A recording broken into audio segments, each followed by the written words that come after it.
Hello guys and girls, Andy Raphael from etechnics.com here, and today we've got another review going on, but first I'm going to do my little lecture that I've been doing in all of our latest videos, just telling you a bit about what we're actually going to be looking at before we look at it. Straight away you can see there's a box behind me, and I will start talking and rambling on about that very soon.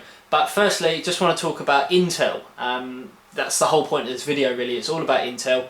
And Intel have had a fantastic year when you look at it. They've had their ups and downs, but mainly it's been a successful one. With the launch of Sandy Bridge, there was a lot of hype going on just before the start of the year with the two platforms that were going to arrive, the H67 and P67. There wasn't a lot of sort of talk about them until they actually came out, because Intel were very tight with their NDAs, just like they were with the Z68 platform, which I'm going to talk about.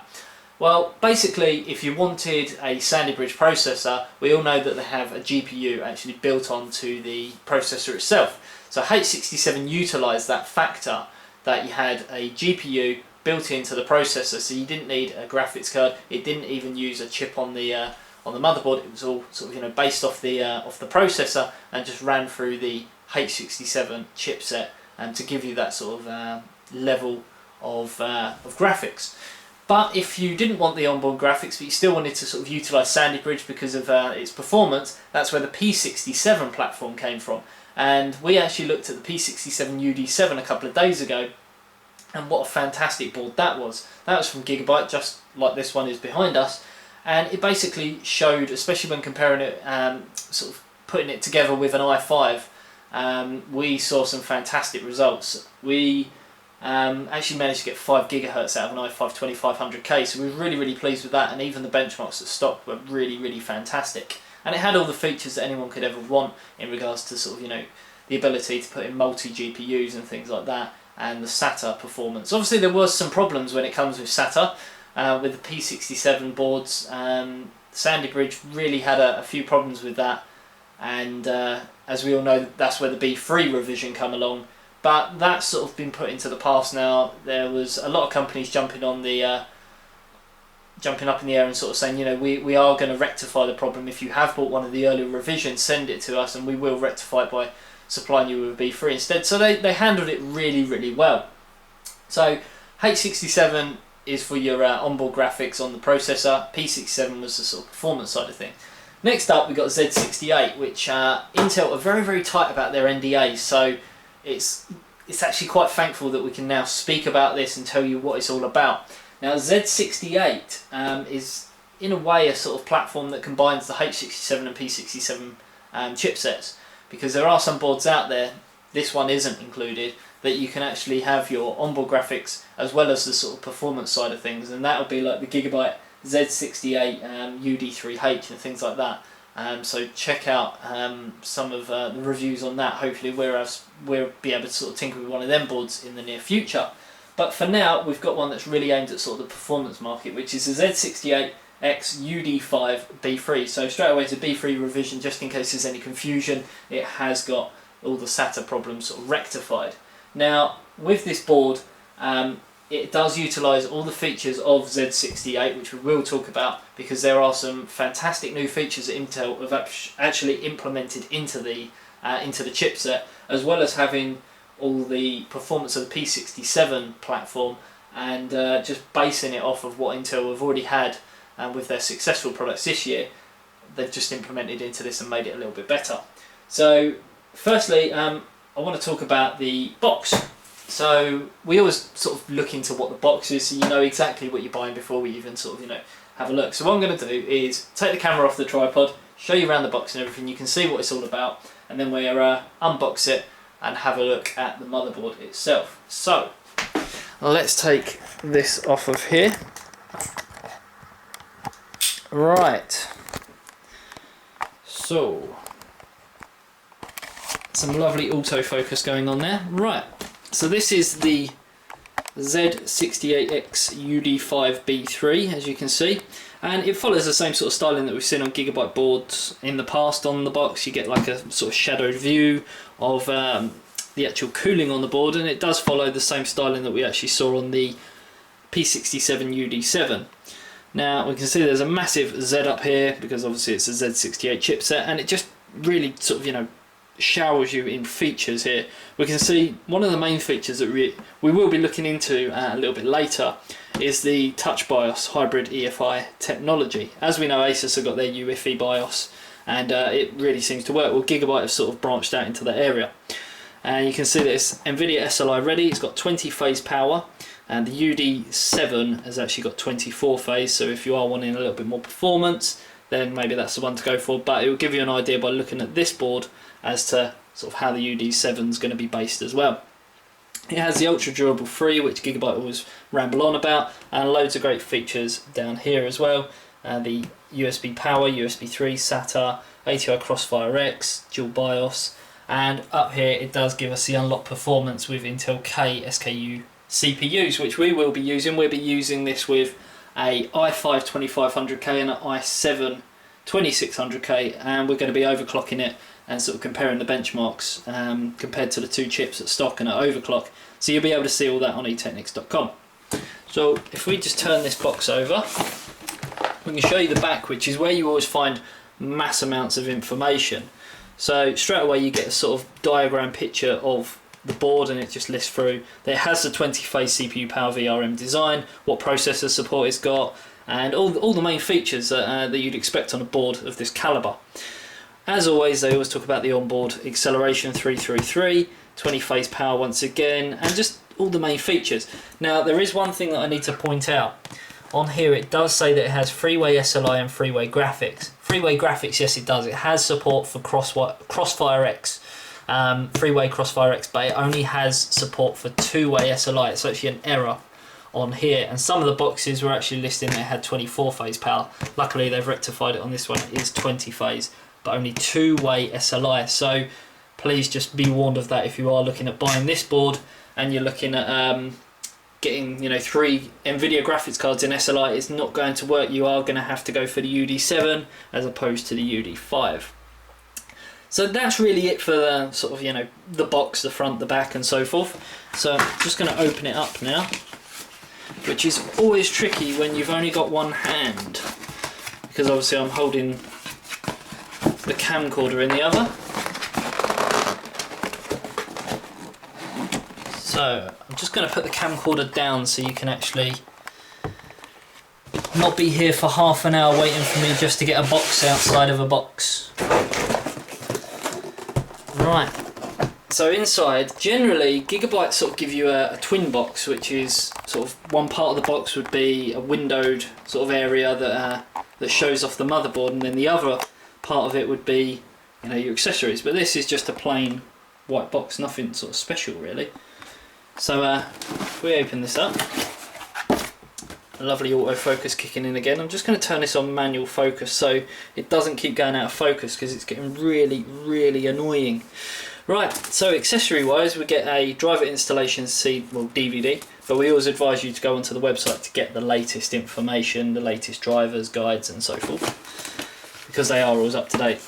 You get one of these little leaflets that we see with all the P67 boards telling you what processor's correct and what processor's wrong, because obviously they look so similar. SATA cables, you get one right angled and one normal, and they have got the metal clips on there as well, so they will lock into place. But if you're using SSDs you'll probably find they won't. And you get another set there. You get a manual that's in French, multilingual installation guidebook, the user guide itself, which if we open that up gives diagrams, lots of information, goes even into the BIOS and all of the main features. We get a Dolby Home Theatre case badge sticker for people who still use them, a Gigabyte case badge sticker, very fancy, an I/O panel shield plate. Now I'm really annoyed with Gigabyte because they make these really nice looking products and then the I/O panel is ruined from the sort of grey colouring. It's just absolutely horrible, but it's all colour coded and sort of tells you what features are what on there, so it does the trick. But it could be nice, it could be black. A single SLI bridge, because obviously you can only do two-way SLI, and you also get a Gigabyte branded USB 3 expansion bracket, well not an expansion bracket, it'll go into your drive bay, floppy drive bay, and you get all the mounting screws for it as well. So now if we lift that up, we can see the motherboard itself in an anti-static bag. So if we just take this out of here,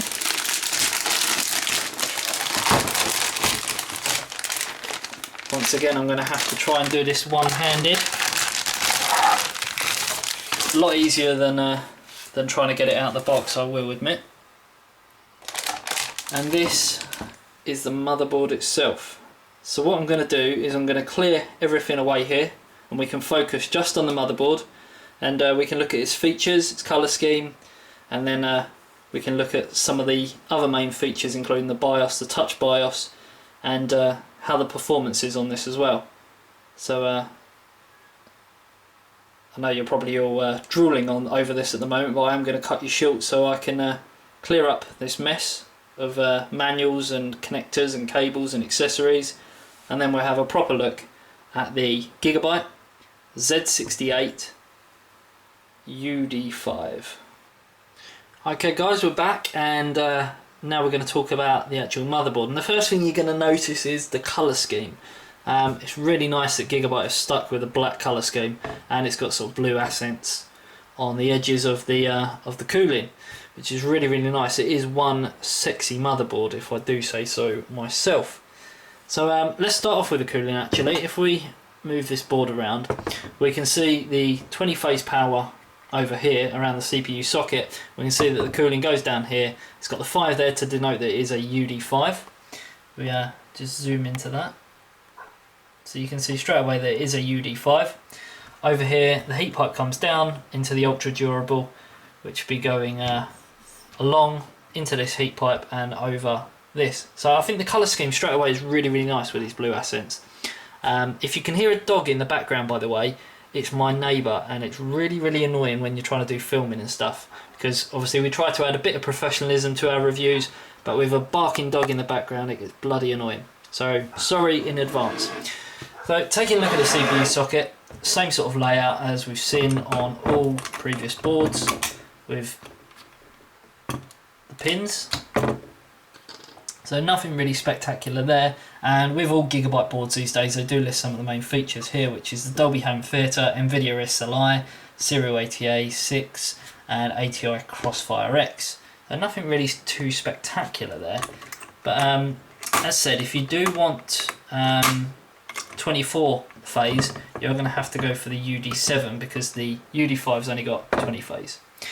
Moving down to the memory, we can see that there's 4 slots of memory, which takes DDR3, and it will take your usual speeds up to 2133. So, and that's actually what we're going to be benchmarking this with. So be sure to head over to etechnics.com if you're watching this on YouTube, because we're going to be having an i5 and an i7 in there, and we're going to overclock them both to pretty much almost 5 GHz, hopefully 5 GHz on both, and then we're going to chuck some Kingston DDR3 2133 in here to see how it performs. Down here we can see a power button, which we've seen on the sort of P67 boards. There's a reset switch and a CMOS switch button here as well. You've got your standard 24 pin power, a couple of fan headers sort of scattered around as well. Moving further down, we've got our SATA ports, and sadly this is really more of a, it's not a budget system, but not all of the ports are aimed for SATA 6G. Only 2 of them are, so it's not fantastic, but if you do want something better, obviously you're going to buy the UD7. Moving around again, we can see all the front panel connectors, all in the same sort of location that we've seen on some of the P67 boards, all colour coded, USB ones, and it's got the on-off charge feature as well. Another system fan header here and here, 4-pin and a 3-pin. For some reason, and this is really frustrating to me because I just don't think it's needed, but we have Firewire. Does anyone still use it? If you do, let me know in the comments below whether you still use Firewire. So this is the Rev 1.0. Expansion slots we can see are quite plentiful. We've got a PCI Express X1 slot up here, PCI Express X16, another PCI Express X1 slot, a legacy PCI slot, another PCI Express slot. This is a PCI Express X8, another legacy PCI slot, and then another PCI Express X4 slot, this one. So it's nice that they've sort of laid it out where they've got your one slot up here and then you've got sort of quite a big gap in between. So when you've actually got your multiple graphics cards in here, you have got a bit of room for sort of, you know, breathing space, because a lot of board manufacturers, where they actually fail is they put their first slot here and they put their second slot here. And once you've got the dual sort of cooler in there, they're sitting butt up against each other. So it's nice that Gigabyte have sort of thought about that and done a really, really good job with that. Just up here we can see the front panel audio, and if the camcorder's any good, yeah, there we go. You can see the it's actually an NEC chip D720200, and that powers the USB 3 on the back. And we can also see the Realtek chip over here with the little logo on there. So finally, what we'll show you on the board is the I/O panel. So I'm just going to move the board around and get down so you can see that. So we can see the colour scheme is actually quite nice, so sort of red, blue, yellow. We can see that we've got the PS2 sort of mouse keyboard combo port with the two USBs above it, USB 2.0. We've got optical SPDIF and coaxial as well for the digital music lovers. The dreaded Firewire, we've got both kinds. More USB 2.0s, and then just below that is your eSATA. And over here is where we see the USB 3.0, so we've got 4 of them, and they're denoted using sort of the blue colouring. Gigabit LAN, only a single port. Obviously the UD7 will have, as far as we know, dual ports, just like the P67 UD7 did. And then we've got our analog audio as well over here. So connections are quite plentiful really. It's got everything that you need. Probably would have been nicer to have these two as USB 3. I mean, you get 4, but there is obviously the expansion bracket of USB 3 ports that we saw earlier. So that's pretty much the board in a nutshell. And what we're going to do next is show you the BIOS on this board, and also the touch BIOS as well, which is a really nice little feature. It's still a little bit shaky, I will give it that. It does need a lot more work, but it's a step in the right direction. So bear with us and we'll show you that, and then we'll round it all up with some sort of figures, benchmarks for you, and tell you exactly what we think of the Z68 UD5. Okay, so what we're going to do now is show you the BIOS before we actually go into the touch BIOS side of things. So very, very simple. It's what we all have come to know and love, or know and hate, with the bog standard BIOS that we see here, blue screen. But it keeps the continuity going with Gigabyte products. It looks exactly the same as the UD7 that I looked at a couple of days ago. Start with the layout's exactly the same. We've got the Motherboard Intelligent Tweaker, or MIT. Going in there, we get a few details on the BIOS version and the B clock and CPU frequency. We can then go into the MIT current status, and it will tell us what the frequencies are for turbo, non-turbo, core temperature and so forth. And to be honest, we're getting some pretty good temperatures there, considering we're using quite a low-end cooler. Advanced frequency settings is where we can overclock, and it is just a matter of upping this to where you want it to go and getting the results you want. Our memory frequency is set to profile 1 on the XMP, so we're getting 2133 MHz, which is fantastic. All the advanced CPU core features are in here, including the turbo boost technology and enabling or disabling C1E halt state and enhanced Intel speed step technology. Coming out, we've got all the memory settings where we can also fiddle with the memory timings and latencies. The voltage settings, miscellaneous settings including virtualization and isochronous support, your usual standard CMOS features, advanced BIOS features including hard disk boot priority, getting my words a little bit jumbled there, choosing which drives you want to boot first, enabling or disabling quick boot and the full screen logo show. Integrated peripherals, this is where you'd enable RAID or disable RAID, AHCI or IDE, and all the settings to do with USB, USB 3, eSATA 3. Your power management setup, which very rarely gets used by many people and changed by many people. And your PC health status, where it will tell you all your voltages and temperatures as well. And obviously you have the ability to load the fail-safe defaults or load the optimized defaults as well. Now then, boys and girls, this is the exciting part. Not that the rest hasn't been exciting, but just look what you can see. It looks amazing. So this is the Touch BIOS hybrid EFI technology from Gigabyte. As we know, Asus and other manufacturers are sort of developing their UEFI BIOSes, and this is Gigabyte's version. Now, this is actually a Windows-based application at the moment, but we are told by Gigabyte that they will be developing this into their actual sort of core BIOS. Fingers crossed, because it does look amazing. It's very sort of Apple-esque, Android-esque, sort of the whole sort of design of it, and it's very Web 2.0. You can see it's all very glossy, all very big. I'm not talking about the actual size, just the icons and things like that. The actual size, it fills up our whole screen because we've actually chucked our resolution down to 800 by 600. If we were to run this at its native resolution of 1920 by 1080, this whole screen here would be about this big, so not very big at all. But the reason we put it down to 800 by 600 is firstly so that it fills the screen, so you can see a lot more detail through this video, and secondly, once the actual BIOS is implemented into Gigabyte's main core BIOS, this is pretty much how you're going to see it in full screen, hopefully. So what we can see straight away is loads of icons, and it's very, very simple. Even for sort of a novice user, this is going to be very, very simple. So it is just a matter of sort of hovering over one of the buttons, and we can see that it comes up with overclock. So obviously this is where we're going to find our overclock settings.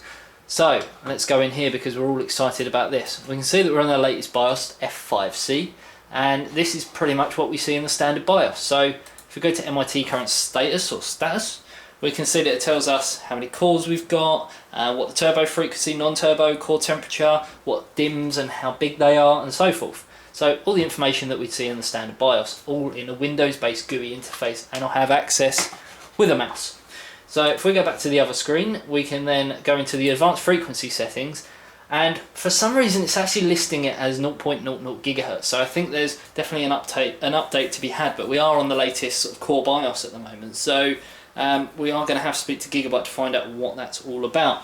But it does tell us that we're on a 33 multiplier. And we are actually using an XMP profile. If we wasn't, we would be able to change these settings here. But we can go into advanced CPU core, and we can fiddle about with the turbo boost technology, the turbo ratio on the first core, second core.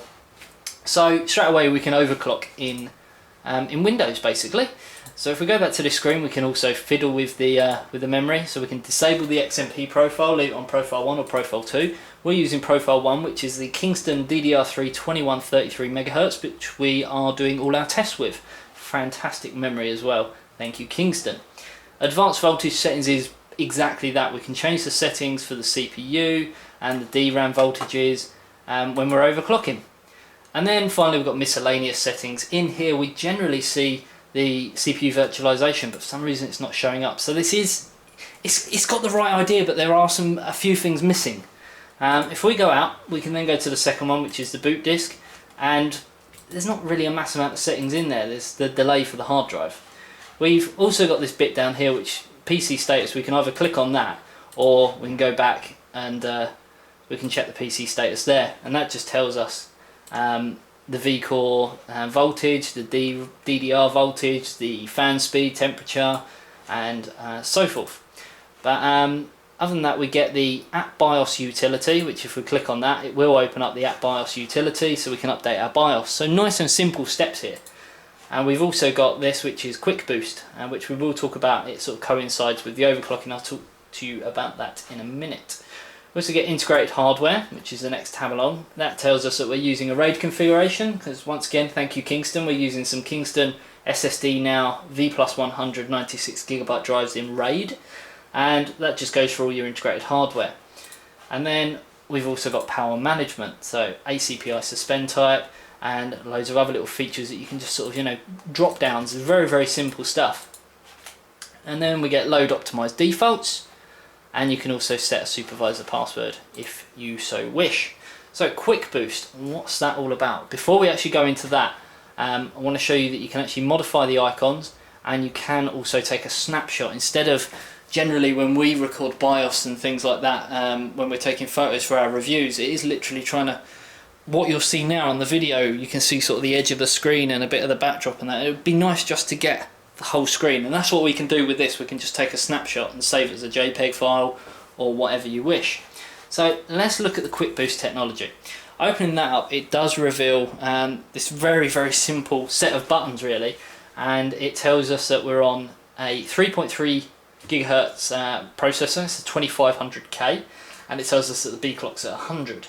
And then we get these three buttons, which look very tasty indeed. So we get the faster, the turbo, and the twin turbo. And it's just a matter of clicking on there, and it will tell you while overclocking the system it could be unstable or cause shutdown. To resume the system, please go back to the BIOS settings screen and set the default setting.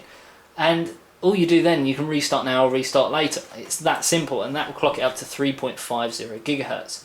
We've then got the turbo, takes it up to 3.7, and the twin turbo takes it all the way to 4 gigahertz. Now, I know for a fact that this processor that we're using, the i5-2500K, is actually capable of 5 gigahertz. So yes, this is a good start, and it's perfect for novice users because it does give them a simple way of overclocking and sort of brings them into the overclocking world. But if, like us, you are extreme overclockers, then you'll find that you're actually going to use the main BIOS, and you're going to be tinkering with the settings in there and hoping to get sort of over 5 gigahertz, which is quite achievable really with a board like this, especially with the second generation Intel processors. The i5-2500K is a fantastic processor, as well as the i7-2600K.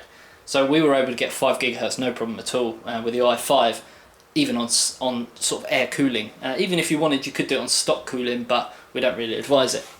So if we just close that down, hopefully that's given you an idea of what this GUI based interface is all about.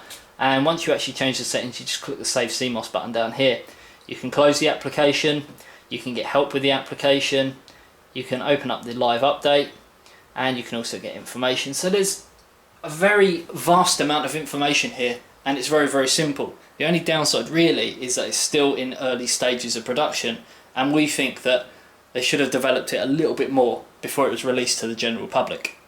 Okay guys, next part of our little sort of aspect of what Intel and Gigabyte have integrated in with this board, and it's all to do with SSD caching, or the smart response technology that Intel have branded it under. Now, it's a very simple process really, yet it's really effective. Now, the first thing that you actually want to do is go into your BIOS. So when you first start the computer up, press the delete key and go into BIOS. Once you're actually in there, you need to set the integrated peripherals to RAID. So as you can see there, as standard it would have been on IDE.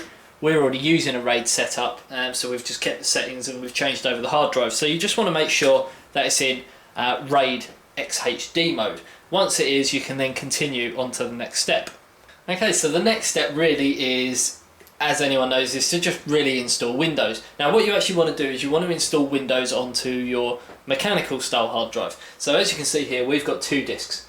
The disk 0 at 80 gig is just a standard Hitachi Desktop mechanical style drive. As most people out there will be using, it'll be something like that, or a Western Digital, anything like that. As long as it's a mechanical drive, that's the drive that you actually want to install Windows onto. Then we've got our disk 1 unallocated space, which is 55.9 gig. That's actually our OCZ Vertex 2 60 gig drive, and that's the one that we're going to be using for the SSD caching.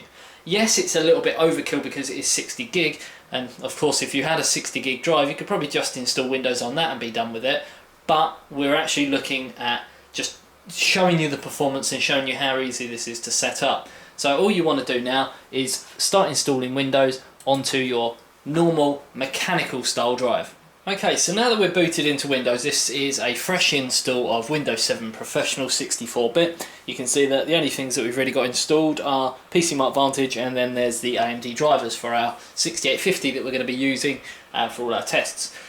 The only test we're actually going to do right now though is on a standard mechanical hard drive. It's a Hitachi Desktop 80 gig, and we're just going to go into PCMark Vantage X64. And then what we're actually going to do is run the hard drive suite of tests. We don't need to run all the others, it's purely to test the performance of the hard drive. Now there's probably a lot of people out there asking why are we doing it like this and not running something like HD Tune or HD TAC. Well, purely because those sort of software, what they do is actually monitor the performance of a drive. So once we've actually got the SSD caching going, it's still really going to give us the same sort of results because it's still the same drive. Whereas this is going to test sort of plenty more of the capabilities of the actual drive. So what we can do is run the benchmark, and this is going to take just a little while to go through the various different hard drive suites, part of the PC Mark Vantage benchmark, and it will show us exactly what this mechanical style hard drive is like on its own. So this is going to take 20 minutes or so, so we'll be back in a minute and we'll show you what the results are on the hard drive suite set of tests. Then what we'll do is show you the installation of the SSD caching and then run the tests again to see what sort of difference we can get. Okay, so after 20 minutes, instead of leaving you sort of just staring at a screen, we thought we'd take, stop the camcorder and then you can see the results with us. So we haven't even seen the results yet, and this is just a mechanical drive. View details, we can see that we get 2535. So just remember that number, 2535. And what we're actually going to do now is we're going to set up the SSD caching, the Intel technology, and then you can see if that result alters or changes in any shape or form from 2535, and hopefully we'll be able to see an increase in the actual hard drive performance in PC Mark Vantage. Okay, so once we've actually installed the Intel Rapid Storage Technology driver, it's just a matter of accelerating it, and it's a very, very simple process of just going to the Accelerate tab, choosing Accelerate, and it will basically ask you which mode you want and which drive you actually want to accelerate with which other drive. So we've accelerated, as you can see, our SSD drive with our normal mechanical system disk drive. So straight away it shows here the RAID 0 of the cache, and then here it shows the internal system disk and says accelerated. So everything is good to go. So now we can continue to run PC Mark Vantage. Okay, boys and girls, moment of truth. So if you remember back to a couple of minutes ago, we had the mechanical hard drive plugged in just as a normal operating system drive, system disk, whatever you want to call it, and we managed to get a PC Mark score in the hard drive suite, which we're doing here, of 2535. Since then, we've shown you how to enable the SSD caching with the Intel technology that's been developed into the Z68 chipset. And now, we haven't seen it, we're going to be seeing it exactly the same sort of time as you. And we're going to view the details. So the score to beat is 2535. Just from enabling the acceleration and the SSD caching, it's gone from 2535 to 2707. I've got to be honest, I was expecting a little bit more, but still it does show that there's scope there for acceleration. Now what SSD caching is all about really is they're saying that it's going to make it 4 times faster than a hybrid drive. So these drives that you can see out there at the moment that are hybrid based. But to be honest, with scores like that, we can't really see them rivaling too much. So what I'd actually like to do eventually at a later date is get a more up-to-date mechanical hard drive that's got better read and write speeds compared to an old style Hitachi Death Star, pair it up with the OCZ Vertex 2 like we have this time, and hopefully get a much better score than 2707. But still, it managed to get 200 points over, so I guess that's at least something. So now that you've got a chance to see the motherboard and know about all its features, all the new features that Intel have implemented into the Z68 platform, hopefully it gives you an idea as to whether this board is right for you or not. For us, we'd say yes. Definitely the right motherboard is it's the sort of product that I would actually go out and buy myself, definitely. And it's got all of the features that I think a lot of users really deep down have been wanting for quite some time. The touch BIOS is something that I want to touch on. See what I did there? The touch BIOS is good. I think they've got the right idea there. It just needs a little bit more development over time. When you look at sort of what it can do, I think that the overall idea is definitely there. It is something that is going to work, and it's Gigabyte's first real attempt at actually making a EFI based BIOS. Obviously Asus have got it down straight from the word go with their UEFI, and they did a really good job with it. Hopefully Gigabyte are actually going to be changing this from a Windows-based application that looks very much like a sort of Google, Apple, sort of Android-y iOS app. Just the whole sort of feel of it is very mobile phone-ish. So hopefully, I mean, we've heard that they are going to be changing it eventually as time goes on from the sort of Windows-based application to having that as your actual BIOS. But I think there's still a little bit of work that needs to be done to get it perfected. Other features that we are really keen on with this motherboard and the whole sort of Z68 technology is the SSD caching, actually putting a hard drive as your main sort of operating system drive, and then having a very small sort of 20 gig would be more than enough, 20-30 gig SSD to go sort of inside with it and to use that for caching. It's a really great idea, and I think it's going to be especially great for people who are on a budget. But to be honest, if you are going to use a feature like that, we don't think that you're really going to have the money to buy a board like this. You're probably going to go for one of the lower spec boards. Obviously this is a UD5, the next one up from it is a UD7, so there's plenty of other boards below this one. So if you are going to be looking at sort of the SSD caching because you're on a budget, you're probably going to go for more of a budget board anyway.